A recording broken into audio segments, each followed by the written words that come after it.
It's Kelly and Bob, and we're back on Time for Forgiveness. And if you've been with us before, we love that. Thank you for joining us again. And if you're new to Time for Forgiveness, welcome to the family. We love that you're here as well. Share this episode with people that you love and care about. It's going to impact them dramatically. We have our guest back, Joshua Broome.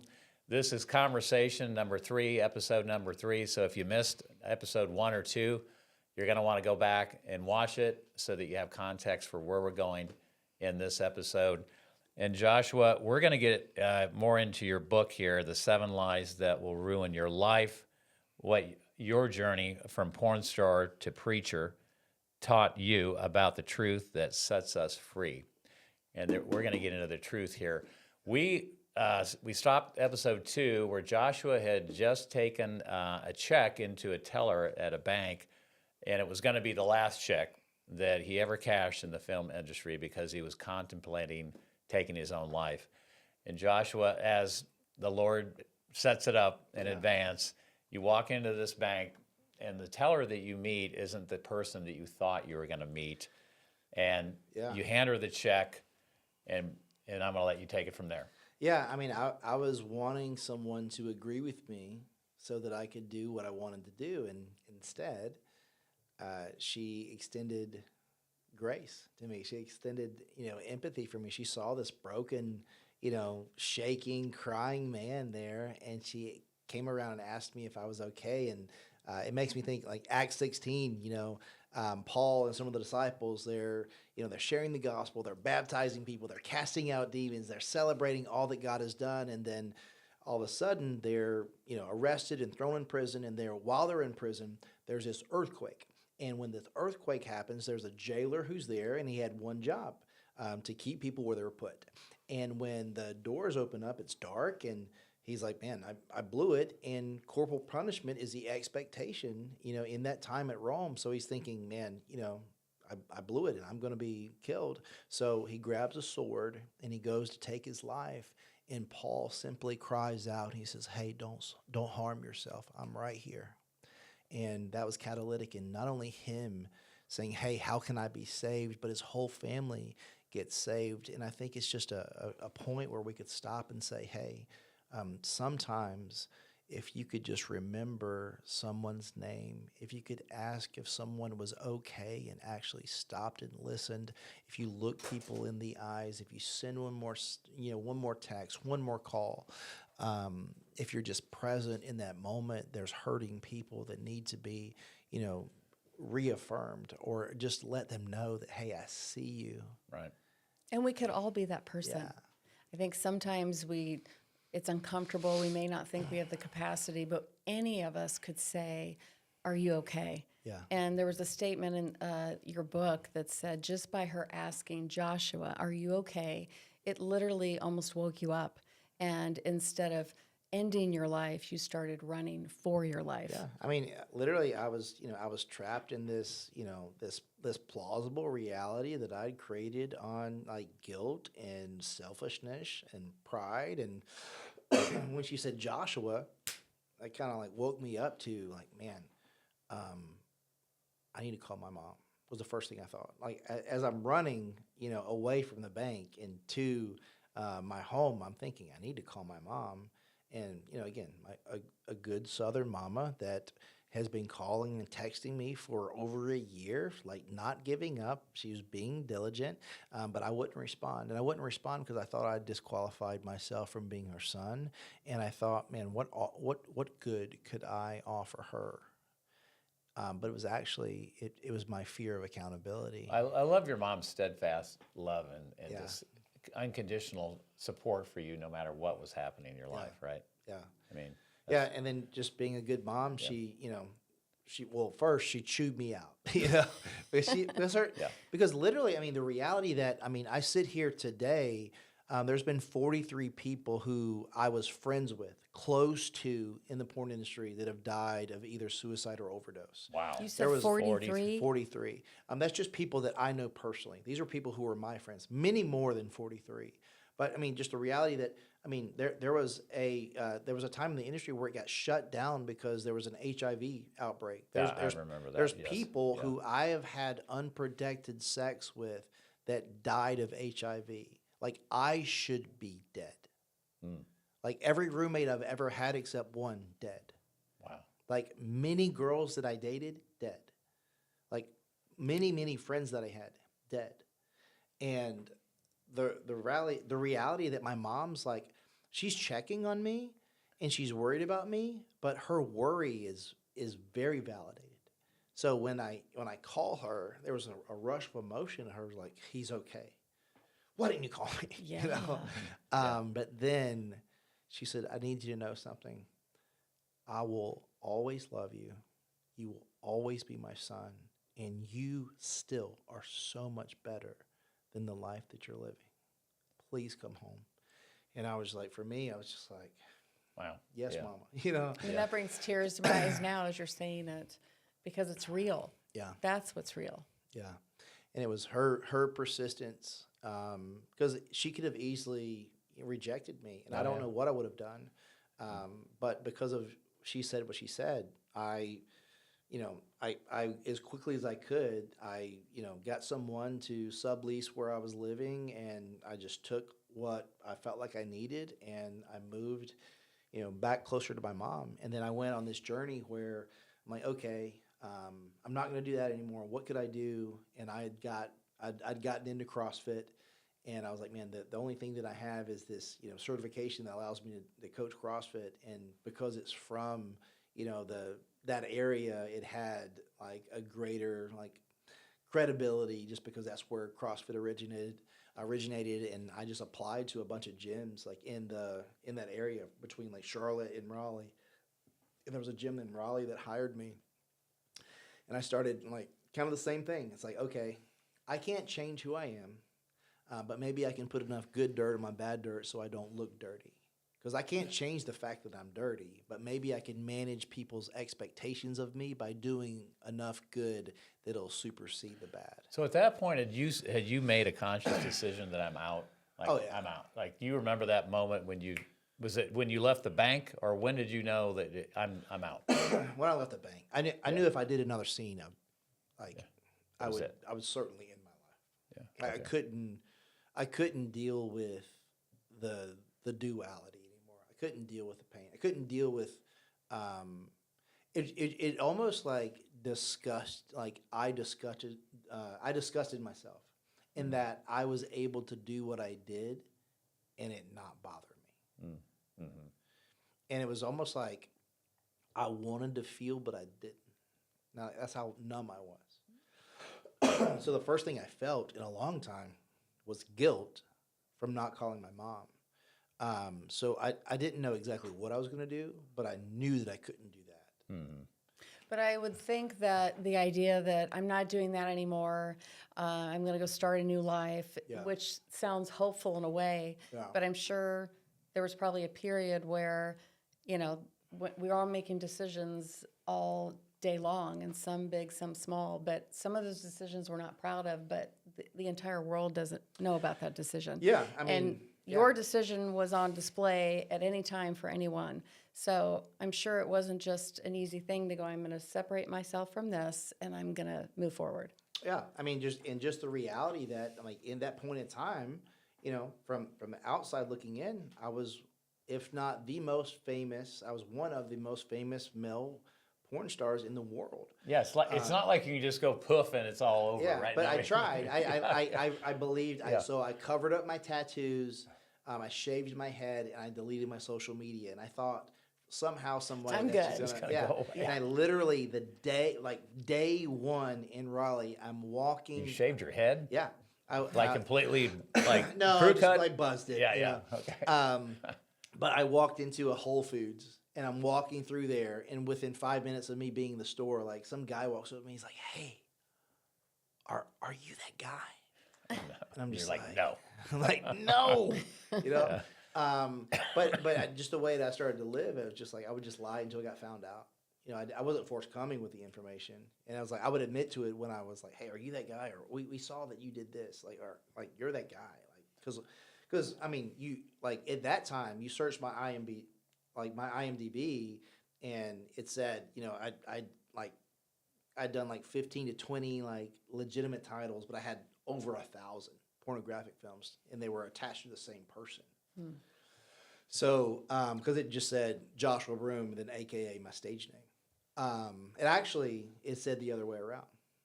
Ironically, it said my stage name, AKA Joshua Broome. But yeah. So I'm there, and it's like, but I kind of the same mentality. It's like, okay, I'm going to crush in the fitness industry. Find a good mentor. Find someone. So he was the strength and conditioning coach for the Carolina Hurricanes. He's going to mentor me. Going to network with the right people. He was also overseeing the Thor program at Fort Bragg. So he's introduced me to all these people. I'm working in a CrossFit gym. Have the financial stability to do so. So I get like every certification under the sun. So as like I'm trying to stack things in my favor. And then I did that for 2 years. Became successful, head coach, running a gym, doing all this stuff. And then I meet this girl, and she was different in that. I mean, she was always decked out in Iowa Hawkeye cheerleading stuff. Like it was obvious that she was an alumni from there. Very proud of it, and she was the best athlete in the gym. It's like because she had a gymnastic background, like in CrossFit, that's very advantageous. Where like walking on her hands and doing handstand push-ups and one-legged squats, like easy for her. So, but she just had great work ethic. But like she didn't hang around. Like she wasn't like someone. She didn't come to the parties. She didn't hang out. She would just like work really hard, kicked everybody's butt, and just left.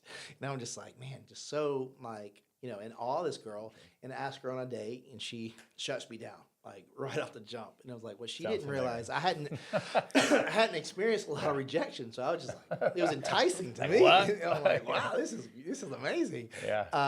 And I asked her out, like dinner, movie, all this stuff. No.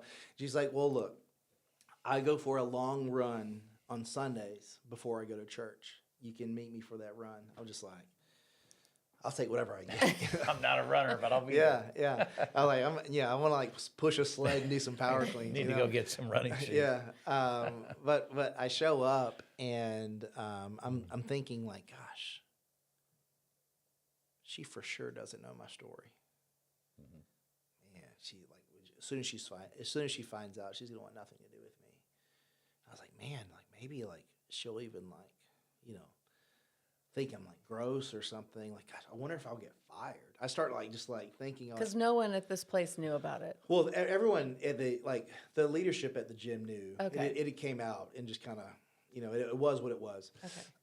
But I knew she didn't know. Okay. And I just like I don't know, just like every bad case, like worst case scenario. And then as soon as she gets there, I'm like, I got something I need to tell you. And she's like, okay, and the run never made its way to a run. We were walking, and I was like, and I just kind of planted my feet, and I was like, 5-minute monologue, like this is how bad of a person I'm in. I'm this kid that his daddy didn't want, and I've done all this bad stuff, and I've done all this porn, and the stuff that create the most shame in my life. It's on the internet, and it's always going to be there, and anyone could find it. This is who I am, and just wait. And I just wait for her to like, I don't know if she's going to like smack me or like, Right. And she's just like pretty taken back by it. Like obviously like she's processing it, like maybe like slightly hurt by it. Yeah. Not expecting. Not really, at all. Yeah. And then we just kind of walk in silence for a little bit. And then she stops and she looks at me like she's elementary teacher, just that that mom or that teacher look like that very stern, like I'm about to say something. It's going to be, it might sting a little bit, but you need to, she's like, hey, I don't want to minimize what you went through. I don't want to say that I can fully understand it. And the stuff that you've experienced that hurt you, those things are real. So don't hear me say I don't think that. But I need you to know that you are not defined by the worst thing you've ever done. And you won't be defined by the greatest thing you'll ever do. Because you are not the author of you. God is. Do you know him? And I was like, maybe. I mean, I went to church a little bit when I was a kid. Nobody had ever asked you a question like this. I mean, not like that. Yeah. Um, Yeah. and I'm just like, I don't know. I believe that God exists. Sure. She's like, well, I've had a relationship with Jesus since I was in the 7th grade, and it's very important to me. And it's from that relationship I live my life. So what kind of food do you like? You're crazy. Bagel. Okay, but people would say, oh, is that coincidental, the one person? But I feel like God is continually placing people in your lives, because not many people, I would guess, would have that response No. to what you're sharing. Absolutely. And I mean, to be clear, like this, like I had the worst of intentions with her. I was pursuing her because I thought she was beautiful. I didn't think like, oh, she's this incredible person. Maybe one day I would, marry her. That is not what I was thinking. I thought she was gorgeous and I wanted to get to know her. And then her response to me was like, hey, I hear what you're saying. Not that big a deal. Yeah. Yeah. It's like not Okay. saying that, okay, no big deal. Well, not that like, Right. I don't care that you did that. Right. Not that I'm condoning it, But she's like, well, but also she was like, she asked me, so are you still doing those things? I was like, no, this is 2 years have passed since I was living that life. But for me, it didn't matter if I was still doing it because it wasn't something I did. It was who I was. Mm-hmm. Like, this is who I am, is what I said. And we just walked and talked, and she asked me about my family and asked me, kind of goals that I had in life. And, I didn't have a lot of answers for her questions. And we kind of went our separate ways after, a few hours. And then we texted, all week. And I saw her at the gym and was just like, crazy about her. And then the next Saturday morning at the gym, she was like, hey, there's a church that has a Saturday service at 4:00, and I normally go on either Saturday or Sunday, and I think I'm going to go Saturday. Would you like to come with me? I was like, wherever you're going, yes. Wherever this girl is going, I'm going to follow her. And I'm like, man, I was like, I don't have any I don't have any like ill intention or like I don't think badly about the church or anything like that. But I'm just like, I don't think it's a place for me, but if you're inviting me, sure, I'll go. And I go and, grew up, the church that I did go to, like very stiff Southern Baptist, like, if you weren't wearing a shirt and tie and if you had a wrinkle in your shirt or a tattoo on your arm, you're going to hell, And I see this guy up there, and he's dressed casually. And he had a tattoo, and he's like, and he reminded me of my grandpa, and I'm just like, man, this is wild. And he starts telling this story out of 2 Samuel, 2 Samuel chapter 9, talking about King David, and he had just rebuilt the temple, and he's reflecting on this promise that he had made to Jonathan in 1 Samuel, saying, what can I do to show the kindness from God to God's people? And he's thinking, man, I promised Jonathan that I would show him kindness and his family kindness forever. And, Jonathan was son of Saul, and Saul, his kingdom was stripped away from him. And David was chosen and anointed to be king. And now he's in this point where, he's kind of in his reign. And he's asking, is there anyone left out of this house of Saul? And he finds a guard, Ziba, who served under Saul, and he says, hey, is there anyone left? And he's like, yeah, Mephibosheth. So Mephibosheth was Jonathan's son. And when he was 5, a nurse picked him up and was carrying him and dropped him, and he ended up lame in both feet. And the reason she was carrying him is because his dad, Jonathan, and Saul both had died in battle, and historically, he was in line to be king, but David was king. So anytime there were opposing kingdoms, the kingdom in power would identify a threat and eliminate the threat. So Mephibosheth was in this place called Lodabar, which means place of no pasture, and he's hiding. Why? Because he's expecting, if he's found, he's going to be killed. And Ziba goes to this place, Lodabar, and he finds them. He's staying at this guy's house, and he brings him back to the kingdom, and he's standing before David, and he's thinking, okay, this is, This is it. doomsday, Yeah. it's it. And I'm listening to this, and I'm like, this is an amazing story, And David says to him, he's not going to harm him. He says, hey, I'm actually going to restore your grandfather's land, and not just any land, part of Canaan. So he's inviting him into the promised land. He's inviting him into the kingdom of God and saying, hey, I'm going to invite you to have your grandfather's land back, but I want you to be part of my kingdom, and I want you to sit at my table, not for a day, not for a week, but forever. I want you to be part of this kingdom. We see this beautiful picture of grace in spite of what he thought he deserved. And 2 Samuel chapter 9, verse 8, he says something that like rung in my soul, because the way that Mephibosheth responded to that was not like, oh, great. He responded with saying, who am I? He referred to himself as a dead dog. He said, what would you want to do with a dead dog like me? Don't you know what I've done? Don't you know who my father is? Don't you know my legacy? Don't you know what I'm attached to? He found himself so undeserving of God's grace. I was like, yeah, that's me. Yeah. And he goes on to share like, hey, Romans 3:23. We're all guilty. We've all sinned and fall short of the glory of God. Romans 6:23. The wages of that sin is death. And I'm like, okay, well maybe I'm not as quite so bad as I thought. If we're all guilty and deserving of death, but man, still.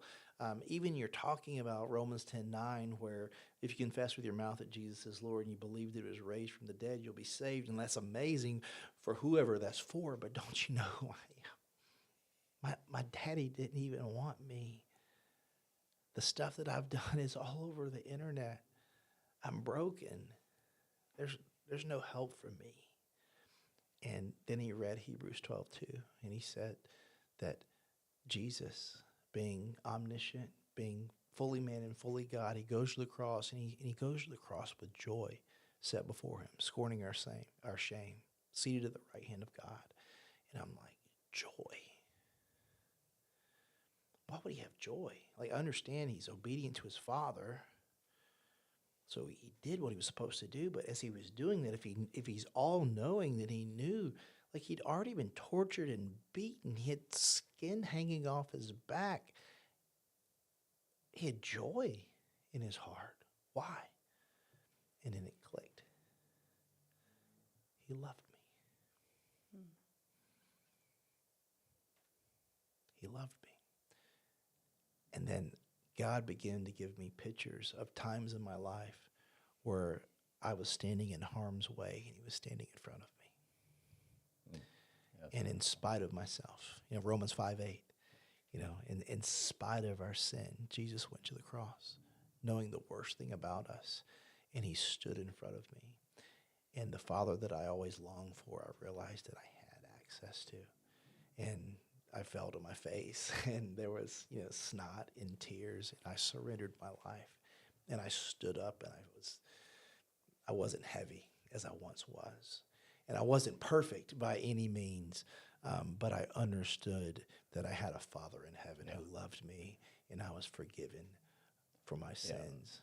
But I think you also started to understand that you had a purpose, a big purpose. And And there was hope in that moment. Yeah, right? I mean, it's pretty cool that girl, her name is Hope, and Literally we've been Hope in married that for moment, 9 years, and we've got 4 kids. And I tell people, like, Ephesians 3:20 talks about, God stands ready to do exceedingly abundantly more than you could ever hope or imagine. Yeah. But for me, I did not have the guts to dream of the life that I have today. Yeah. Because I'd never seen it modeled. So how could I be a dad? How could I be a husband? And to the person listening that maybe you didn't have a dad there to show you how to be a dad, or maybe you've never seen a healthy relationship before. So how are you supposed to be a good husband, a godly husband even? How can you even be a friend? It starts with being a son. And when you understand who your Father is in heaven, and that he's given you everything you need to do everything that he's created you to do, all of a sudden, things that don't make sense start making a lot of sense to you. Yeah, and Joshua, let's. I feel like we should definitely talk about before our time is up today. Talk about. I mean, we have many thousands of people that are going to see our conversation. Yeah. What somebody's watching this and maybe is struggling with porn, Yeah. or they've just kind of got invited into it or something, or it showed up on their phone, or Yeah. however it happens. Yeah. So many different ways. What would be just like a simple, straight message you could share with that person? Yeah, I mean, as a disclaimer, so that moment happened, over 10 years ago, and I've spent the last 10 years, gaining a theological education from Liberty. I went through 2 years of counseling, deep discipleship to this day, people who speak into my life, who I have accountability with, processing those things out loud with people. And in addition to that, have opportunity to preach places and to do things, but to learn from organizations that are doing work on the legislative side and on the neuroscience side of understanding how big is the problem of porn and how destructive and detrimental is it to our mind and to society. So I would say, number one, you're not alone. The porn industry, it makes more money than the NBA, Major League Baseball, or the NBA, Major League Baseball, and the NFL all combined. That's just yeah, mind-boggling. It's over $100 billion industry, and you look at And growing. and growing. Yeah. I mean, you look at. I mean, OnlyFans is a phenomenon now, and it's like you've got OnlyFans creators, which is pornography. Like individual creators that make more than starting members of NBA franchises. So it's just crazy. But to that person, you're not alone. And I don't share the copious amounts of money it's making to normalize it, because it's destructive and demonic, and it's not okay, or is it's not good for you. But I would say you're not alone. You're not alone in your struggle with it. But the good news is you don't have to stay stuck. Number one, you need to tell someone. You need to say it out loud to someone who loves you and loves Jesus. Yeah, because you just mentioned accountability. Yeah. And that was part of your journey back. Oh, absolutely. Having that accountability, and that's what you're just saying. Well, you need to voice it. You need to get it out. You need to confide in somebody. That's accountability. Yeah, and I think like you need. I would say the depth of your confession is going to equate to the depth of your healing.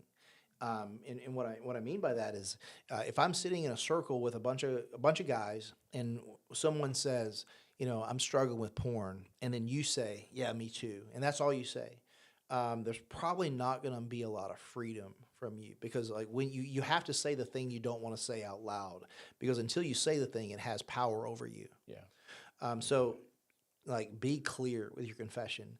I was on this website. I put this in the search bar. I masturbated. I felt terrible about it. And then I even woke up and I did it again. Because when you say all the stuff that creates shame in your life and you bring it into light, the thing about darkness is when light invades darkness, it must flee.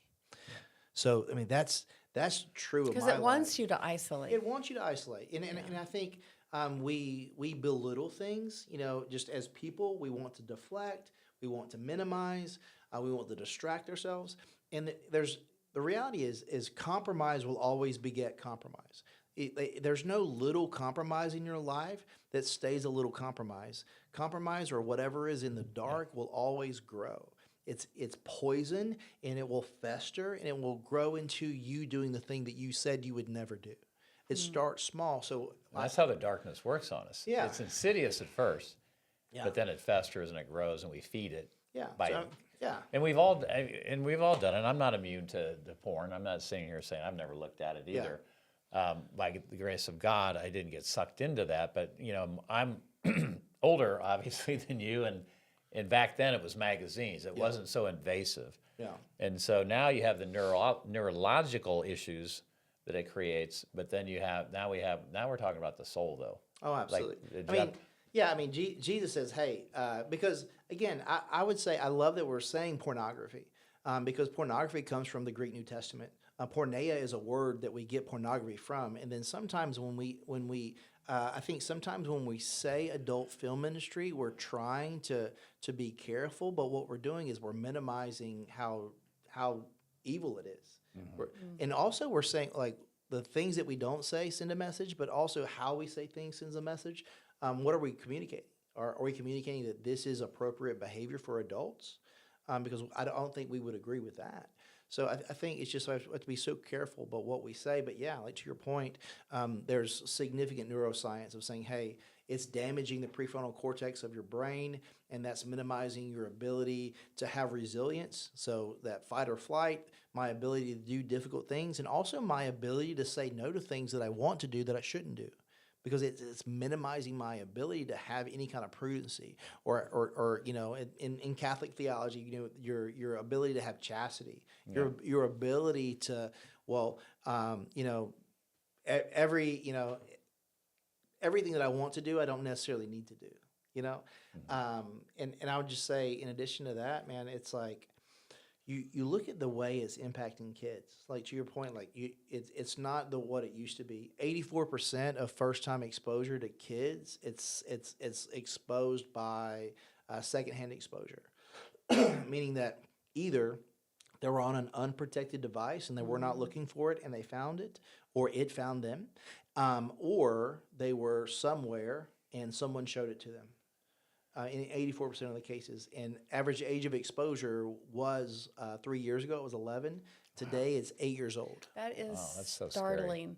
And earlier when we were talking, you said about having guardrails. And as a mom of 3 boys, I look back and I didn't have guardrails. I wasn't even aware of it back in the day as it is now. And it's like, what are the questions that we should be asking?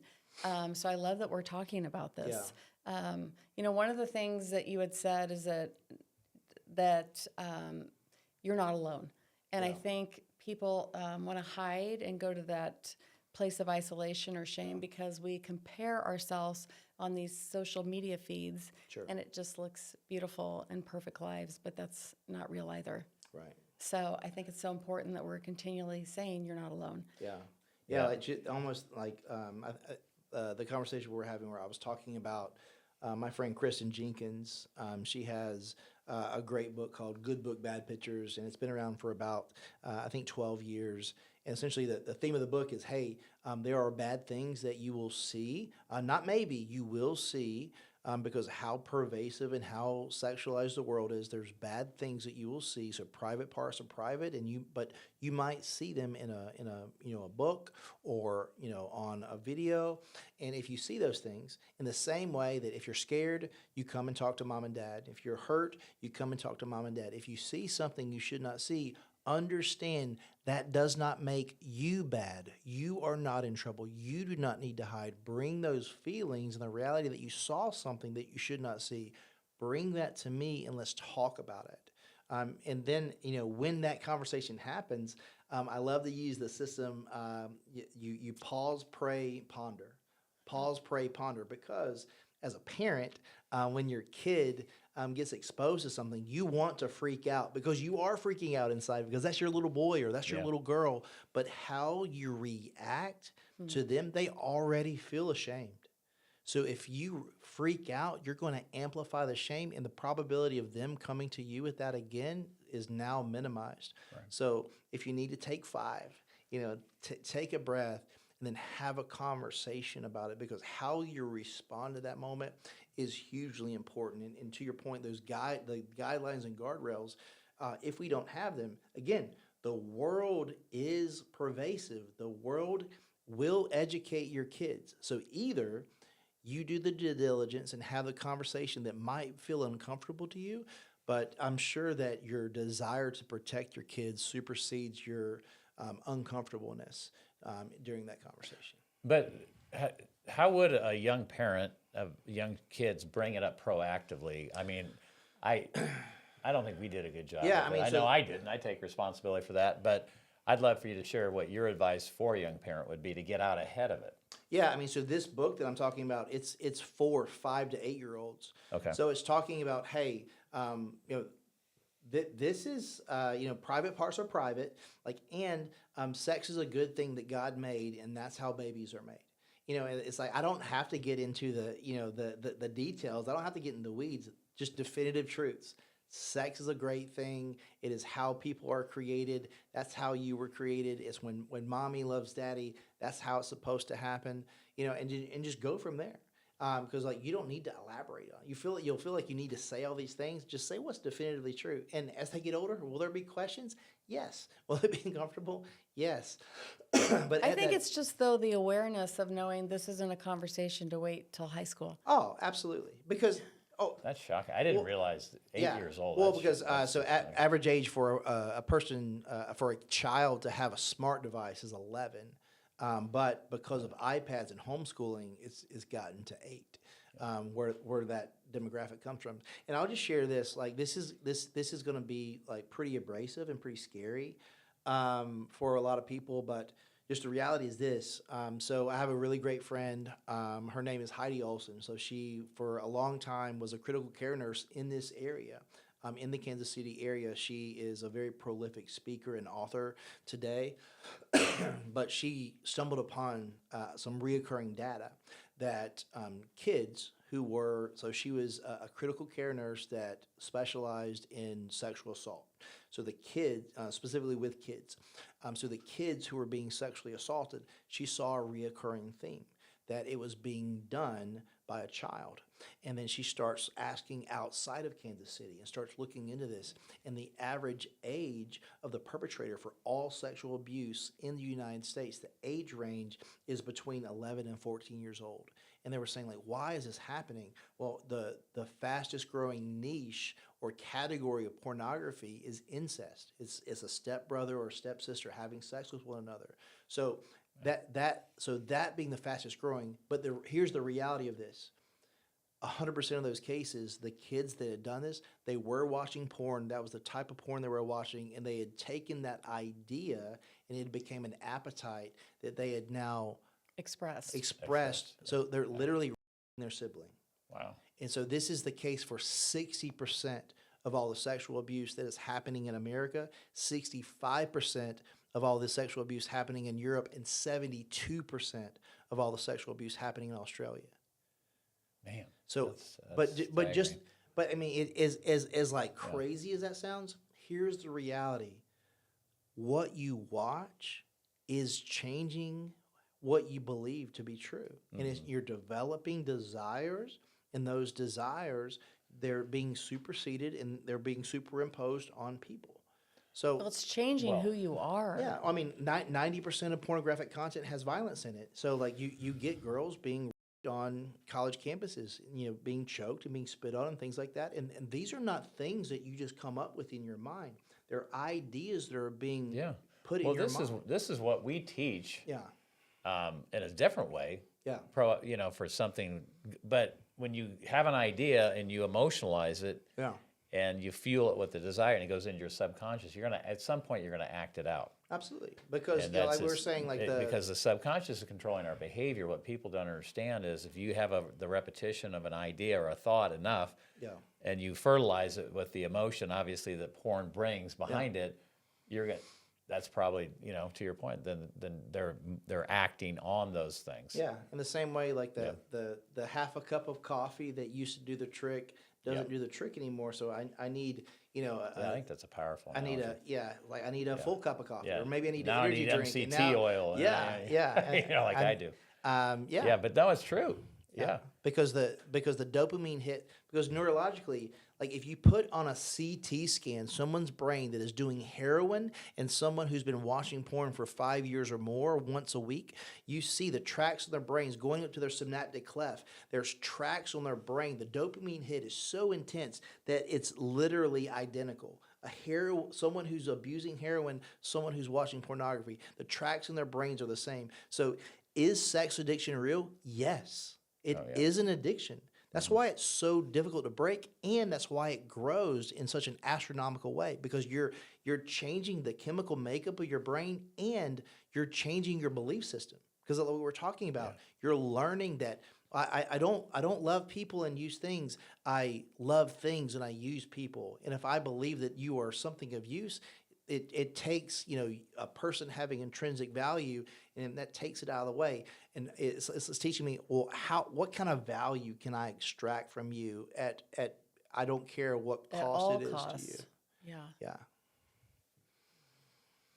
Well, obviously time for forgiveness, Yeah. and we talk about forgiveness and our relationship with it. And one of the things that I think is really important that I would love for you to share in your story with your dad. Yeah. Obviously, he wasn't present in the beginning, but there has been some reconciliation. Yeah. But with the idea of forgiveness, you said make sure that you're okay if it's not your expectation of it.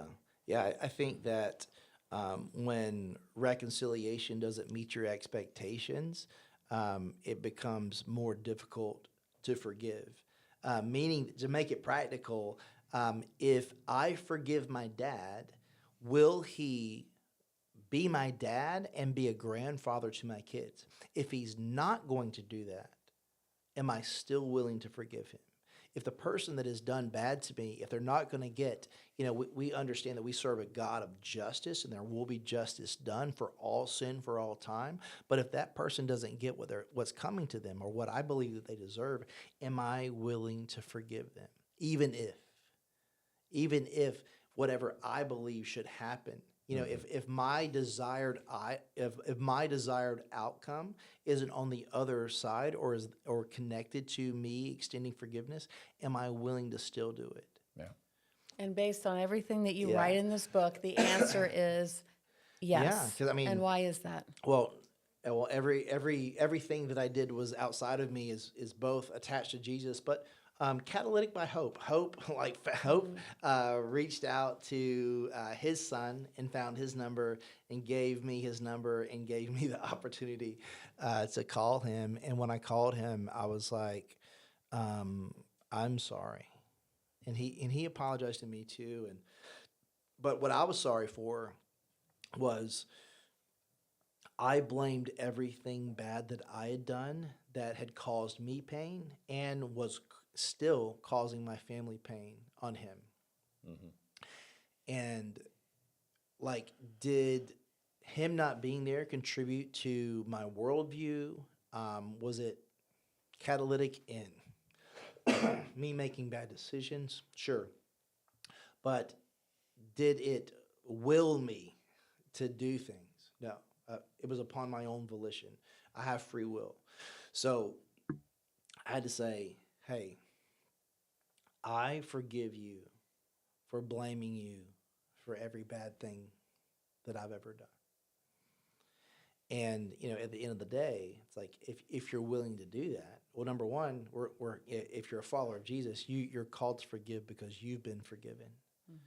Mm-hmm. And just the reality that, he was living his life,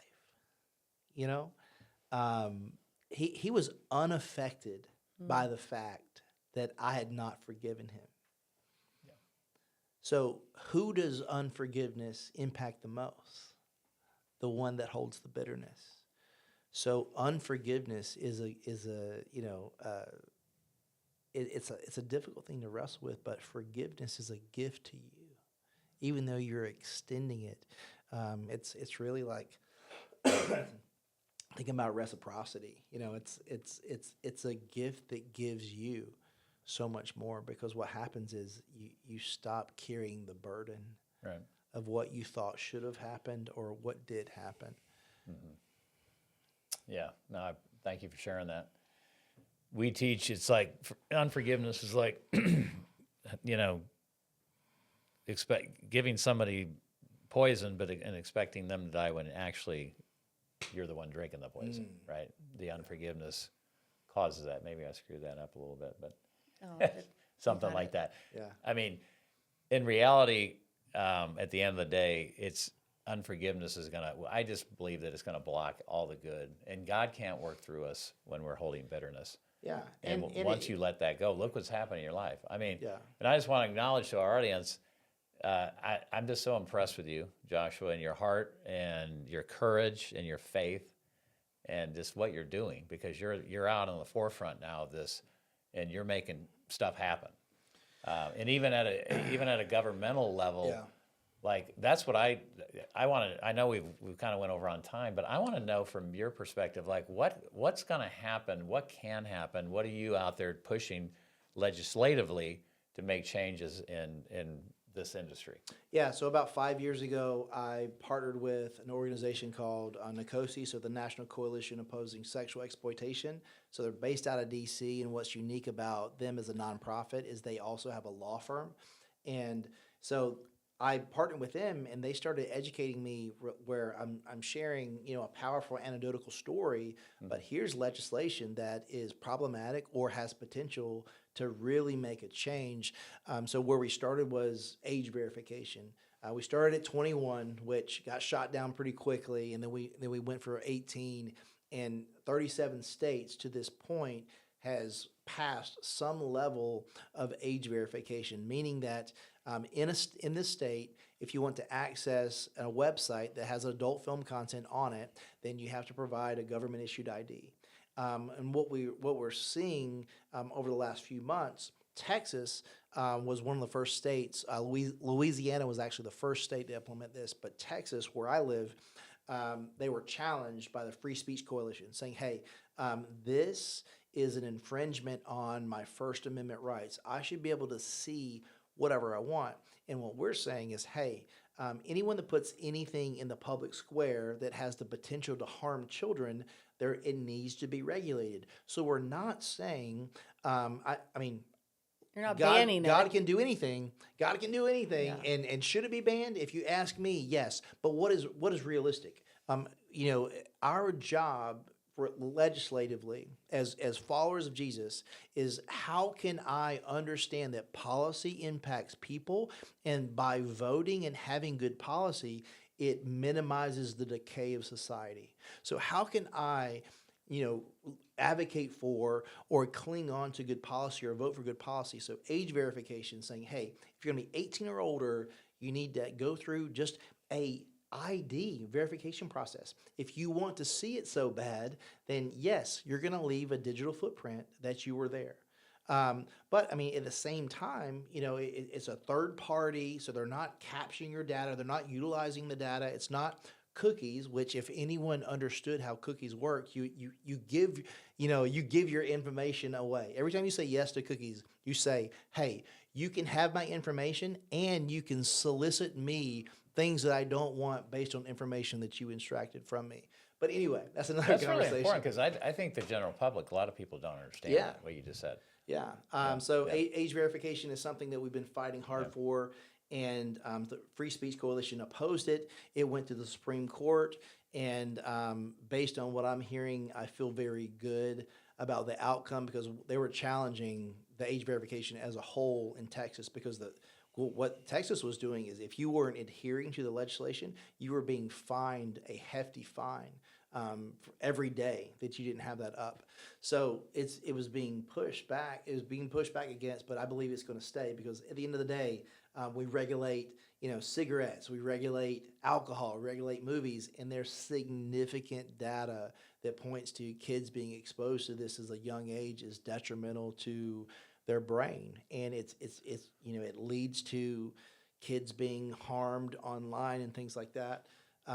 But another big problem that we're going up against is Section 230. So Section 230 is something that exists on regarding social media. So a social media provider can have, example for Twitter. Twitter can have child pornography on its website, but not be held liable for it. It could be monetizing that content, but it can't be held liable for it, because Section 230 comes from a case where someone put something on someone else's website and it was lewd, and they were going to be sued for having that lewd thing on their website. And they were like, hey, I didn't put this up here. It's a public forum. Someone else put that there. And then Section 230 was supposed to protect against that. Now it's being misappropriated and used to house pornography, where anyone anywhere would go to prison for having that on their server. Twitter can have that on their server and not be held liable because of Section 230. So obviously that needs to be amended, and that's kind of the big thing on the ticket for this year. Wow. Yeah, we could go on. Yeah. But, I mean, I'm more aware now because of our conversation with Joshua. Yeah, and In so many ways. I mean, I didn't realize the depth and the magnitude of what's going on. When you cited those stats of kids acting out, Yeah. what they're seeing, that's pretty Disturbing. it's disturbing. Yeah, it's scary. I mean, So, it certainly is. I mean, and again, like Heidi's really like opened, people's eyes to a lot of things. Like, for example, again, in this area, there was a suburb, I think about an hour outside of Kansas City, and there was a middle school teacher saying, "Okay, I got 130 kids in my class, and they all have a school issued laptop." They're like, "When's the last time you've checked it for inappropriate content?" They're like, "Oh, these are good kids. You don't have to worry about that." They're like, "Okay, let's wipe it and then come back to 30 days and let's check it." In 30 days, Pornhub, just one website, had been searched 10,000 times. So to put that in perspective, if every single student had searched it 3 times a day, every day for 30 days, and the reality is probably a few of them haven't. It was maybe 80 of them that was searching it, and that was at a Christian school, at a middle school, in a place where these are good kids. No one is doing this, and we don't have to worry about that. So that's just the reality that it's invaded culture in a way where it's normalized, and we have to have these tough conversations with kids, and we can't lead anyone anywhere we're not willing to lead ourselves. So I need to take inventory of our own lives. I'm partnered with AACC, and we've got a resource. It's called P51. Creating me a pure heart, and it's just saying, hey, it's a 5-part series where we go through. It's myself and 2 people with significant clinical backgrounds. We're saying, hey. This is a neuroscience around pornography. We don't even get into the theological aspect of it or the morality of it until episode 2. But here's the neuroscience and the practicality of it. This is why it's bad for you and bad for society. We're talking about fatherlessness. There's a site 2021 to 2023. 3 major law firms cited that pornography was catalytic for the divorce in 51% of the cases of people that they saw, or it was a factor in leading to a deeper level of infidelity. So it's a contributor to the breaking up of the home. So just knowing that, hey, this is something that's destructive for people neurologically, for society as a whole, as we look at fatherlessness, and it's a great predictor of, take a problem that you would say is, on the list of big problems in the United States that you would want to solve. Fatherlessness is a great predictor of that person, whether it be a man or a woman, them contributing to or being impacted by that problem. Yeah, and when you state all these facts, like that's where it's really, when you understand the negative impact, that how pervasive it is in our society, and what the outcomes, where it's leading us. Yeah. That's why I'm going to say it again, and I've said it many times already on the other 2 episodes. Share this episode. Everybody needs to hear this. There isn't anybody that you know or care about that needs to hear our conversation with Joshua Broome, because we all have a soul, and this thing is coming at us. So it's like a tidal wave, and it's going after our soul at the end of the day. Yeah. But at the same time, there's hope. There's always there hope. is hope, and that There's one hope. of the things that is so apparent is God uses our traumas, tragedies, and the worst of the worst that we deem that it's a horrible decision in our lives, but He can use it, and He uses it for good. Yeah. And Romans 8:28. Yeah. I just want to say I want to thank you for, because it takes courage. Even though God's using you, you still have to be open and say yes. And it takes courage to be the one that's sharing your story. But it certainly has impacted me in a way that you probably don't understand. But I know you have had such an impact with our audience today. So thank you. Oh, thank you so much. You see it on your heart, Joshua. Like, Well, I mean, it's so authentic, like your message, and just it's very powerful. Keep going, man. Just keep doing more. We love what you're doing. Thank you so much. And how can people find you? Yeah, so I mean, social media across the board is I am Joshua Broome, and my website is joshuabroome.me, and that's on my website. You can buy my book, 7 Lies That'll Ruin Your Life. And it's, it has aspects of my story in it, but also it's like, hey, these are lies that culture are trying to tell us that's going to bring us, satisfaction, peace, intimacy, how we should think about forgiveness. The last chapter talks about how, we want, cancel culture has become the norm. But what does Jesus have to say about forgiveness? But There's so many other things that I wanted to talk about. Yeah. That's why everyone should read this book. Yeah. But I love the powerful, just hearing you say, I am Joshua. Yeah. The power behind that. Yeah. Yeah. Yeah. I mean, at the end of the day, like for me, it's like everybody had a wound to some extent, because we've all been, affected by sin, but we've had a wound, and that wound becomes a scar, and that scar tells a story, and that story points to a healer. So I love to point people to the healing that I've found and who I found it from, which is the person of Jesus. It's awesome. Well, Kelly and I are devoted to teaching the science and the power behind making a decision to forgive and releasing whatever you need to let go of in your life. So come to the Forgiveness Summit, either virtually or in person on May 30th and 31st in Kansas City. And please, again, share our conversations. We're trying to grow our network here and the people that we're impacting, and we do it through all of you sharing with the people you care about and you love about. So for Joshua, Kelly, and I, we'll see you next time on Time for Forgiveness.